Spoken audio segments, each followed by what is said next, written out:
नमस्कार दोस्तों, क्राइम तक में आपका स्वागत है। कानूनी कहानी में मैं पूनम शर्मा फिर आपके साथ हाजिर हूँ।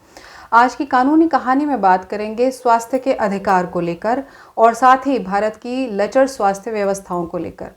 आज मैंने एक वीडियो देखा, रांची अस्पताल का वीडियो था वो, और वहाँ पर एक 60 साल के व्यक्ति जो थे उनको प्रॉपर इलाज और डॉक्टर नहीं मिल पाने की वजह से उनकी डेथ हो गई और उसके बाद उनकी जो बेटी है वो अस्पताल प्रशासन पर बेफर पड़ी और ये वीडियो काफ़ी वायरल हुआ, देखा होगा आप लोगों ने भी। लगातार हम लोग देख रहे हैं कि कोरोना के मामले हर राज्य में बढ़ते जा रहे हैं। 2 लाख से ऊपर का ये जो आंकड़ा इस तरह से जा रहा है वो अपने आप में बेहद चिंताजनक है। दिल्ली से ही अभी खबर आई है कि पिछले 24 घंटे में 17,000 से ज़्यादा नए मामले कोरोना के सामने आए हैं। अगर यूपी की बात करें तो यूपी में भी आज 20,000 से ऊपर नए मामले आए हैं। ऐसे में मुझे लगा कि आज इस विषय पर आप लोगों के साथ बात करनी ज़रूरी है कि भारत में स्वास्थ्य व्यवस्थाएं जो हैं वो अगर और देशों की तुलना में बात की जाए तो हम कहाँ पर हैं। और जितनी स्वास्थ्य व्यवस्थाएं हैं ये तो हम सभी जानते हैं कि वो नाकाफ़ी हैं, लेकिन जो स्वास्थ्य का अधिकार कानून है वो अब तक क्यों लागू हमारे देश में नहीं हो पाया है। अगर बात करें जो विश्व के 195 देश हैं तो उसमें अगर भारत कौन से पायदान पर है स्वास्थ्य व्यवस्थाओं को देने में, तो उसमें हम बहुत नीचे हैं, 145वें पायदान पर हैं। और आपको ये जान के और ज़्यादा हैरानी होगी और हो सकता है आपको गुस्सा भी आए कि जो कुल जीडीपी है उसका 1% ही जो है वो स्वास्थ्य सेवाओं पर सरकार खर्च कर रही है। यानी कि हम नेपाल और बांग्लादेश जैसे देशों से भी बहुत पीछे हैं स्वास्थ्य व्यवस्थाओं को आम लोगों तक पहुंचाने में। और ये अक्सर आपने अपने आसपास के जो सरकारी अस्पताल हैं उनमें देखा होगा कि जिस तरह से बदतर हालात होते जा रहे हैं। आज से 25-26 साल पहले भी अगर 1995 की बात करें तो कुल जीडीपी का 4.06% जो है वो स्वास्थ्य सेवाओं पे खर्च किया जाता था।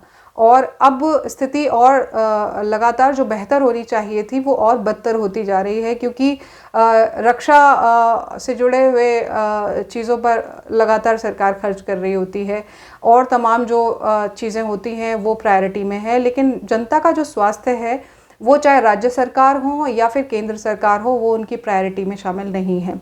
जो नेशनल हेल्थ पॉलिसी है उसका जो ड्राफ्ट 2015 में बना था, उस वक्त मोदी सरकार की तरफ से ये कहा गया था कि इसको हम जो राइट टू हेल्थ है उसको लेकर हम कानून बनाएंगे और साथ में इसको फंडामेंटल राइट में शामिल किया जाएगा और इसको लेकर नेशनल लॉ बनेगा। यानी कि अस्पतालों का इंफ्रास्ट्रक्चर और बढ़ाया जाएगा और किसी भी व्यक्ति को, चाहे वो बिल्कुल नीचे वाले पायदान पर हो, उसको इलाज के लिए मना नहीं किया जा सकता। अभी की जो व्यवस्था है, अभी आपने देखा है कि सरकारी अस्पतालों में लोगों के बेड ही नहीं होते हैं और अगर आपको प्राइवेट में अस्पताल में जाना है तो निश्चित रूप से फिर आपको पैसे चाहिए। लेकिन 80% से ऊपर जो आबादी है वो आज भी सरकारी अस्पतालों में ही इलाज कराने में सक्षम है। प्राइवेट अस्पतालों कि लाखों की फीस भरने में अभी वो सक्षम नहीं है। लेकिन दूसरा सच ये है कि हमारे देश में जितनी भी स्वास्थ्य सेवाएं हैं उनमें से 8 से 10% ही हैं जो सरकारी हैं, बाकी सब प्राइवेटाइज हैं। यानी कि सरकारी अस्पताल जो हैं वो 8 से 10% हैं देश में और बाकी प्राइवेट जो अस्पताल हैं उन्हीं में इलाज मिल रहा है। लेकिन ये इलाज जो मिल रहा है वो 80% लोगों तक नहीं पहुंच पाता क्योंकि उनकी जेब में उतने पैसे नहीं होते हैं।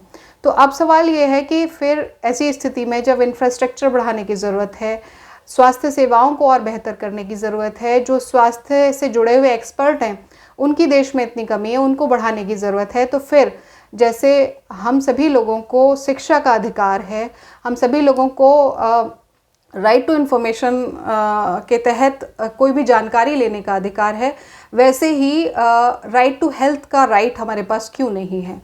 उसके कई कारण हैं। सबसे पहला तो ये कि राज्य स्तर पर कभी किसी भी सरकार ने ये कोशिश नहीं की और राज्य सरकारों की तरफ से एक हिचक इसलिए भी रही कि अगर इस तरह का कोई लॉ बना दिया जाता है किसी स्टेट गवर्नमेंट की तरफ से, तो फिर वहाँ के राज्य का कोई भी नागरिक जिसको सरकारी अस्पताल में इलाज नहीं मिला या सही इलाज नहीं मिला या उसके किसी परिजन की मौत हो गई, वो इस मामले में सरकार को कोर्ट में घसीट सकता है।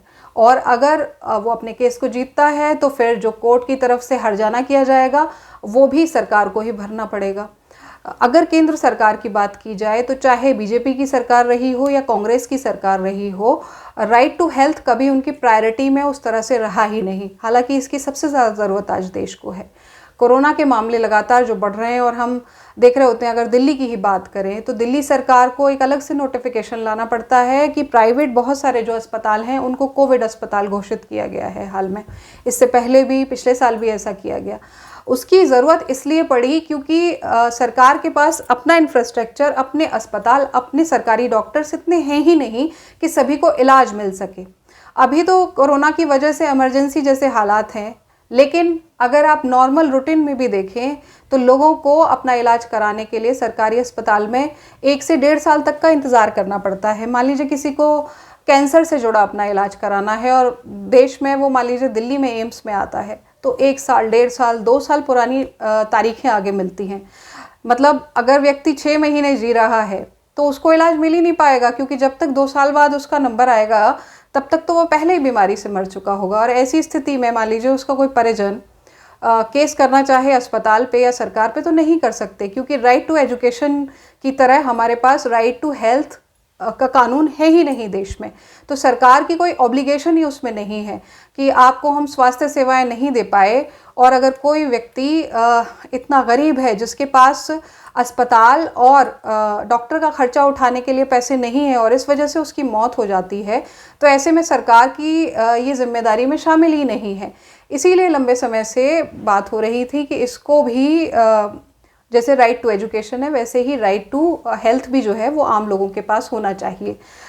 लेकिन केंद्र सरकार भी अगर इस तरह का कोई कानून बनाएगी तो निश्चित रूप से उसे अपना बजट बहुत बढ़ाना पड़ेगा। कम से कम 10% तो रखना ही होगा जीडीपी का, जो फिलहाल अभी 1% के आसपास है। तो इसीलिए सरकारें लगातार इसको टाल रही होती हैं, लेकिन आम लोगों को इसकी कीमत चुकानी पड़ती है, क्योंकि लगातार हम देखते हैं कि जो गरीब तबका है उसको इलाज न मिल पाने की वजह से अक्सर अस्पतालों में वो दम तोड़ रहे होते हैं। कई अस्पतालों में आपने देखा होगा कि अगर डॉक्टर हैं भी तो व्यवस्था नहीं है, इंफ्रास्ट्रक्चर उनके पास उतना नहीं है। और जहाँ पर इंफ्रास्ट्रक्चर मान लीजिए है तो वहाँ पर डॉक्टर्स नहीं हैं, या डॉक्टर्स हैं भी तो कई बार ऐसा देखा गया है कि वो प्राइवेट सर्विस अलग अपना क्लिनिक खोल कर दे रहे होते हैं। कई जो अच्छे पैनल के डॉक्टर होते हैं सरकारी अस्पतालों में 10 या 20 साल की सर्विस के बाद आपने देखा होगा कि वो किसी प्राइवेट अस्पताल को ज्वाइन कर लेते हैं या फिर विदेश में चले जाते हैं, क्योंकि उनको वहाँ अच्छा पैसा मिल रहा होता है। तो एक तरफ तो इंफ्रास्ट्रक्चर बहुत कमज़ोर है सरकार के पास, और दूसरी तरफ जो इस क्षेत्र से जुड़े हुए, मेडिकल के क्षेत्र से जुड़े हुए लोग हैं, उनको भी सरकार उतना पे नहीं कर पाती है जो और जगह से उनको आसानी से मिल जाता है। तो ये तमाम जो व्यवस्था है उसके बीच में अभी आज की स्थिति ये है कि कोरोना के केसेस से निपटने में खुद सरकारें कह रही हैं कि अगर आपको कोरोना हो गया है और बहुत अगर आप सीवियर कंडीशन में नहीं हैं तो अस्पताल मत आइए, आप होम आइसोलेशन में चले जाइए। उसका कारण ये है कि सरकार के पास अपना इंफ्रास्ट्रक्चर ही इतना मजबूत नहीं है कि वो सबको इलाज दे सके। इसीलिए लगातार इस बात की मांग हो रही है कि जिस तरह से शिक्षा का अधिकार कानून है, सूचना का अधिकार कानून है, वैसे ही स्वास्थ्य का अधिकार कानून जो है उसको भी देश में लागू किया जाए, जिससे सरकार पर एक दबाव बने, उसकी एक जिम्मेदारी हो लोगों को स्वास्थ्य सुविधाएं देने की। और निचले पायदान पर जो सबसे नीचे व्यक्ति है जिसके पास पैसे नहीं है इलाज के, उसको भी जान न गंवानी पड़े सिर्फ इस वजह से कि उसको स्वास्थ्य सेवाएं सरकार नहीं दे पा रही है। तो आज की कानूनी कहानी में इतना ही। कल आपसे फिर मुलाकात होगी, तब तक के लिए नमस्कार।